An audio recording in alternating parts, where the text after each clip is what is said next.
Let's talk about stock splits and stock dividends. So first, right off the bat, shareholders do have need to approve stock splits because it is a change of ownership. But when it comes to stock dividends, the board of directors votes on that.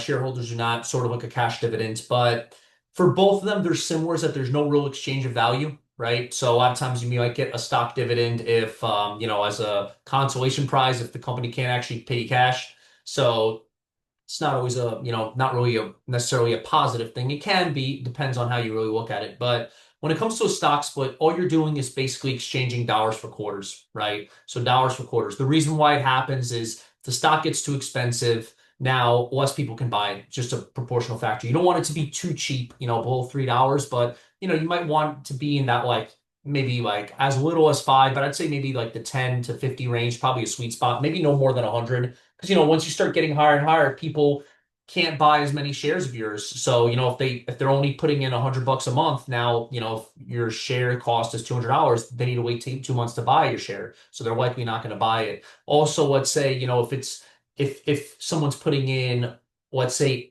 $850 a month, and if you're in a if you're like $200, they can only buy four of your shares, and they're missing out on $50 versus if your cost was like $50 your share price, you could just buy, what is that, 17 shares, so you can actually, you get more money like that, basically the bottom line.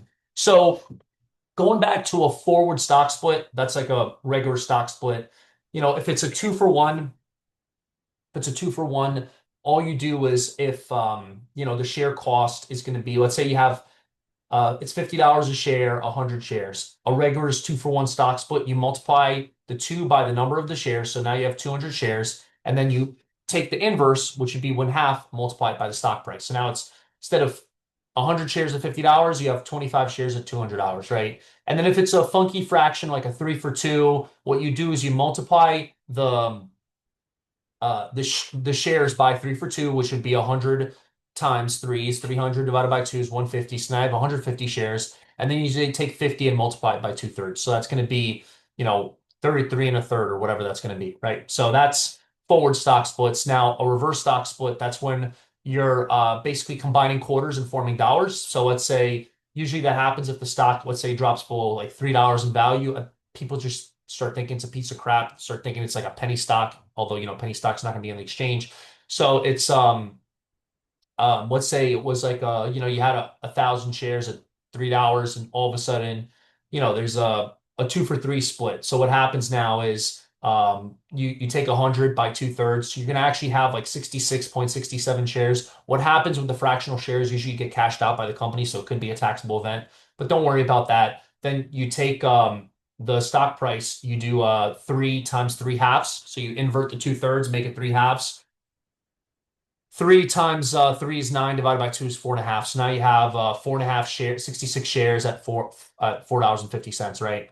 So now let's talk about a stock dividend. So stock dividends are kind of interesting. The analogy I give, I'm going to pull up a whiteboard, but the analogy I always give about stock dividends is basically what you're doing is imagine you had 100 croissants. That's the number of shares you have, and you have like a pound of chocolate that you're going to spread out over 100 croissants, and that's like the total value of the stock, right? This number of shares by the price. What you're doing is a 20% stock split would result when you having 120 croissants, but you still have the value of the chocolate that you have to distribute over 120 croissants. So each croissant just has a little bit less chocolate. So each share just has a little bit less value. So let's come up with an example. I'm putting it on the board right now. So let's say you have a total of, let's say, make it let's say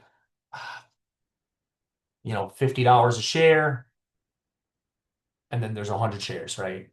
So let's say if it's going to be a 20% dividend, this is what you do. So you take 20% of 100,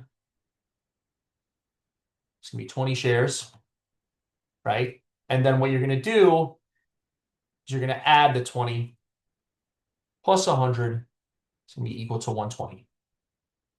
So, or 120% of 100 shares equals 120. So you can do the math either that way. And then now we just got to deal with what's going to be the new price per share, right? So this is what we do. we take the value of the original, like the chocolate that we talked about, 50 times 100. My math is right. I think it's $5,000, 5,000, right? So now we're going to divide it by the new 120 shares. And that's going to be 41.67. Thank you for listening in, and look out for the next one. Thanks.